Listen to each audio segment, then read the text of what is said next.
Here's a guaranteed way to get a PS5. Guardians of the Galaxy just got a huge update on the PS5. Every single PS2 game is now emulatable except for one, and we've got all the best Black Friday deals you need to pay attention to. Before we jump into this PlayStation news, make sure you're subscribed and have your notifications set to all, because I might be giving away a PS5 soon. I mentioned it a couple times here on the channel, but my favorite game I played pretty much this entire year so far is Guardians of the Galaxy. It's made by Eidos-Montréal, it's published by Square Enix, but unlike Avengers, it's just a single player narrative driven game that doesn't have any microtransactions. You can find awesome extra outfits for all the characters and the levels. It's just a really good single player action game that I paid full price for and I absolutely love. It did come in a little hot though, like it's not necessarily the best running game in the world. When you look at the graphics options, you have a quality and performance mode just like pretty much every other game, but the quality mode is 4K 30 and the performance mode is 1080p 60. That's a huge gap in terms of visuals, and some of the graphic stuff like it has bad pop-in, there's some weird texture issues, and Eidos-Montréal has done a pretty good job patching it. But the biggest graphical omission at launch, on consoles at least, was ray tracing. It launched on PC with ray tracing, but that version of the game is definitely the roughest, and I think it would be pretty dang hard to run it with ray tracing on PC, so I can see why it was a little bit of a challenge for Eidos-Montréal to get this figured out. By the time you see this video, the 1.05 update will be out for the game, and not only does it add ray tracing, it also adds a ton of other bug fixes and just makes the game a lot more playable overall. There's sequences in the game where you do flashbacks to when Peter Quill is a kid, and those take place at his house. I think it's in Missouri or something like that, and that's where the worst pop-in is. That's where you're seeing lighting glitches all over his mom's face. It just doesn't feel like the most polished part of the game, and every time they patch the game, I see a lot of patch notes that are specifically targeting the issues in those scenes. And that's good, because as far as the story goes, it's a really emotional story, and the biggest emotional beats happen in those flashback scenes. So I'm glad that Eidos is dipping back in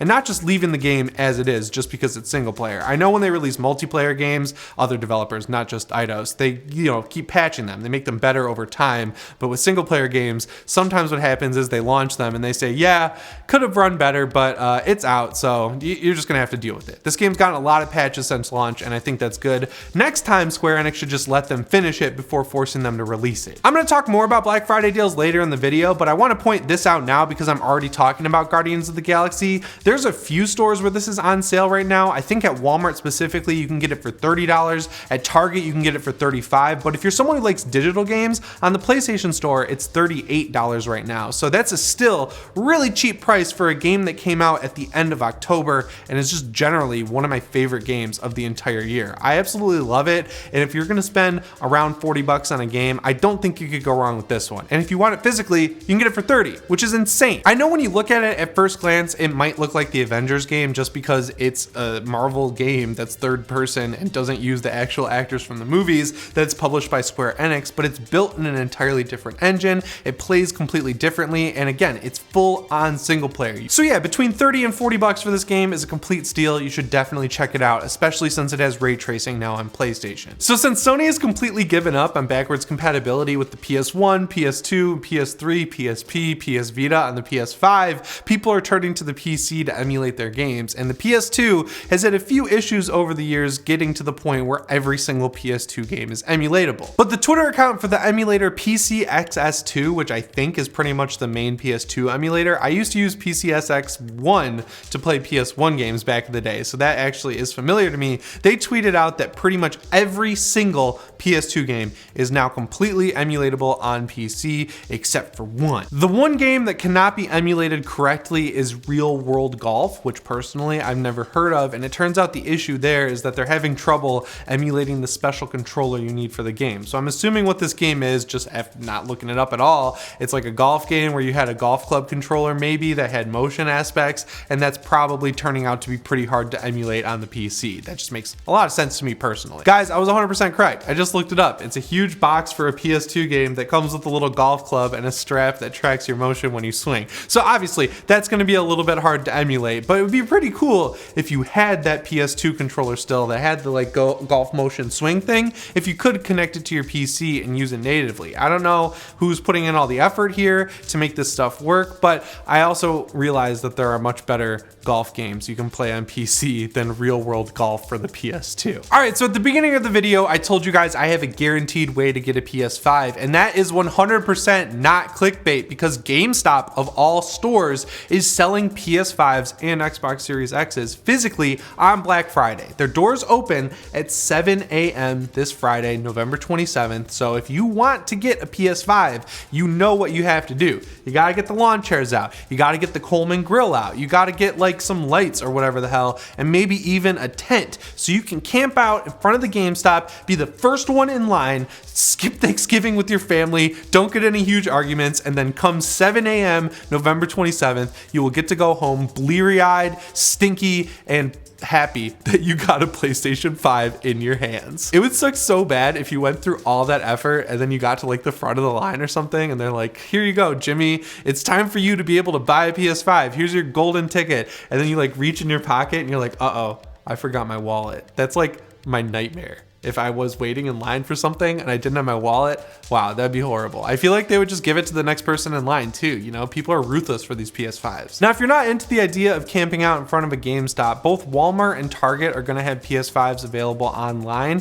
Walmart is going to have them available early through their Walmart Plus program, which is like $100 a year. And it's still probably gonna be pretty hard to get one through that because I've heard that a lot of people who have Walmart Plus and get into these PS5 pre-order events are having issues where even if they get one, the orders are canceled. There's a ton of weird stuff going on with Walmart, so I wouldn't necessarily pay the $100 for Walmart Plus. Target's usually pretty reliable. You just kind of got to get up early and make sure you're there when they put them up on the website. But if you really want a PS5, that doesn't seem like necessarily the worst thing to have to do, especially when you consider the alternative is to camp out on Thanksgiving night in front of a GameStop. But if you do decide to camp out at GameStop, you can go inside the store once you get your PS5 and pick up some pretty cheap PS4 and PS5 games for it. One that I would definitely pick up is Death Stranding for $19.99 because you can put that PS4 disc in your PS5 and just upgrade it to the director's cut for $10. $30 for that game is pretty good when the main version of it on the PS5 retails for $70. Resident Evil 2 Remake is straight up one of the best games of the last generation. Like, I feel like I could defend that easily. That one's gonna be on sale for $16.99. Days Gone has been on PS Plus, but if you missed it, it's gonna be $20, and that one has a 60 FPS update on the PS5 that helps it run better at 4K. And if you're really looking for a game that's going to take you like 100 hours to beat, Red Dead Redemption 2 is going to be on sale for $25. That's honestly the cheapest I've seen it. That one doesn't even have a native PS5 version, but there have been some performance patches there that help it run a little bit better on the PS5. If you're looking to re-up your PlayStation Plus subscription, they're going to have it for $44, which is $15 off. That's a pretty good deal. I've definitely seen it for cheaper, but if you're already there and you're not planning on going to any other stores,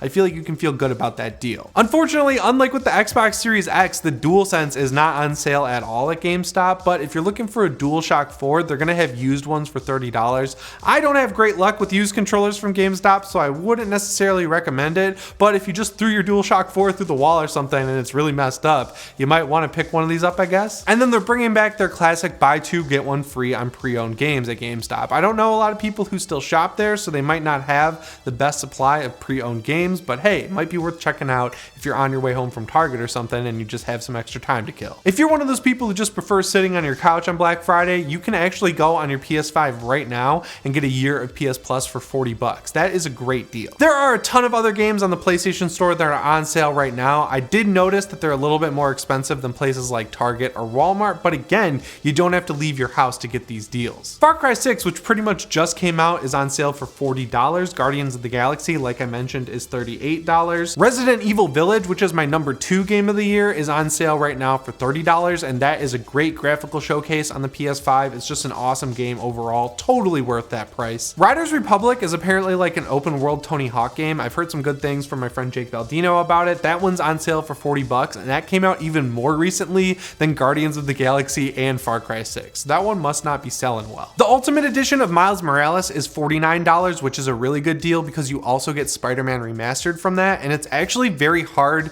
to buy Spider-Man Remastered on its own. You pretty much need to own a copy of Miles Morales, and then you upgrade it to the Ultimate Edition and it gives you Spider-Man Remastered. So if you're looking to replay the original Spider-Man game, which honestly I think is a lot better than Miles Morales, you should just get this Ultimate Edition of the game for $50. Personally, I think the play there is you go through Spider-Man Remastered again, skip the DLC for Spider-Man, and then skip straight to Miles Morales because it feels like a really good expansion for the main game. Hades is like everyone's favorite roguelike. I personally think Dead Cells is better, but it's $19.99 $19.99 right now, which is a pretty good price. The Ultimate Edition of Mortal Kombat 11 is $20.99. You get a ton of content with that. You get the main game, its full story, you get the Aftermath expansion, you get all the character packs. It's one of the best looking games I think I've ever played, especially when you consider fighting games. The fatalities are awesome. I remember I played it for the first time this year. I went through all of them, Mortal Kombat 9, 10, and 11. Marvel's Avengers is $15 right now. Now I think that one is still available on PS Now, but it has a PS5 upgrade that you need to own the game to use.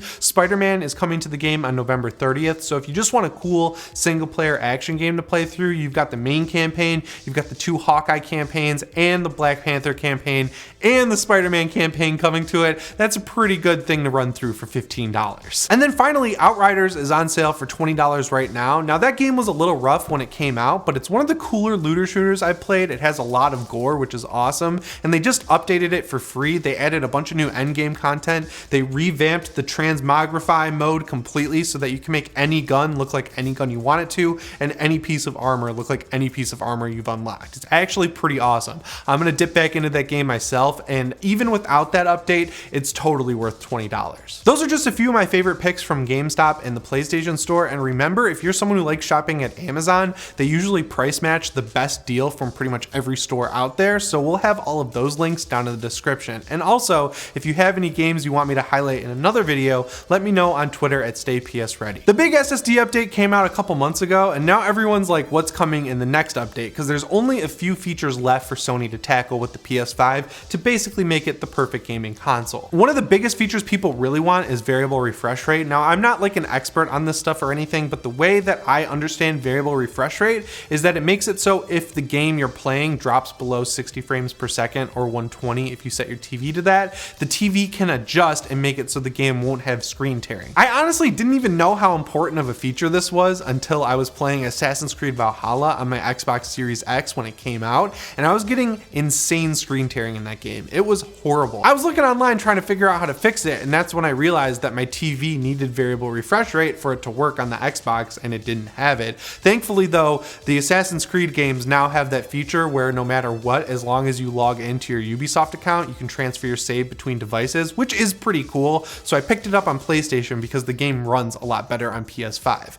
Now I think they figured it out and they fixed it so it works fine on Xbox too, but it was working a lot better on PS5. But I was just thinking like, man, if I was playing that game on PS5 and it had the same frame rate issues as the Xbox did, and I like didn't have variable refresh rate, I would have been screwed. This is extremely complicated, but essentially what happened is a like industry insider who works on the TV side of things said that he knows that Sony has this update ready to go and that they're planning on releasing it in December. Essentially what he's saying is that they're waiting for an update to happen to like the actual HDMI ports and TVs, and the new wave of TVs that's coming out later this year is going to have this new updated version of HDMI. I'm gonna be real with you guys, the article where this is talked about is very complicated and very confusing. It's basically written for people who know how this stuff works, and I unfortunately do not, which is probably why this isn't getting widely reported, but when you read into it and you look at what the article is actually saying, it makes a lot of sense. I just don't know how to like make it sound basic,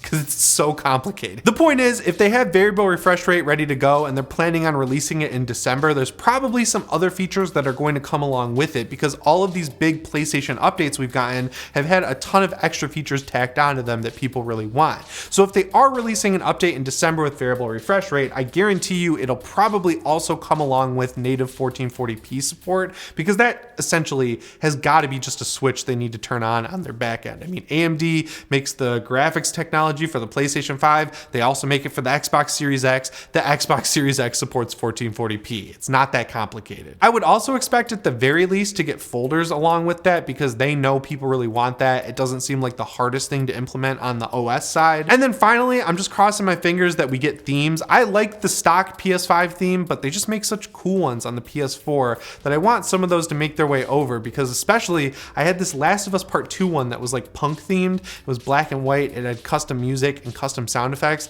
It was just really cool. It brought me back to when I was a kid and I had all these themes on my PSP. It was the coolest thing I've ever experienced with a console. That is hyperbole and probably just a straight up lie. It's one of the cooler things you were able to do on pretty much every Sony console. So I can see why people want that feature so bad, and it seems like something that wouldn't be that hard to figure out. If they could pack all of those features into a huge December update, that would kind of make up for the fact there's no big PlayStation 5 game out right now, and would also kind of help get the PS5 back into the news, because everyone's kind of focusing on Xbox right now with Halo Infinite surprise dropping its multiplayer, the campaign for Halo Infinite being apparently pretty good, and Forza Horizon 5 getting the best reviews of any game this year after another Xbox Studios game, Deathloop. I know they're just software updates, and Microsoft has done a pretty decent job updating the Series X, but when you look at the two consoles, I think Sony definitely deserves some props for how many features they've added to the PS5 within the first year. It's pretty awesome. Anyway guys, that's all the PlayStation news I have for you today. Make sure you let me know down in the comments below what are some other features you'd like to see in the next PlayStation 5 update.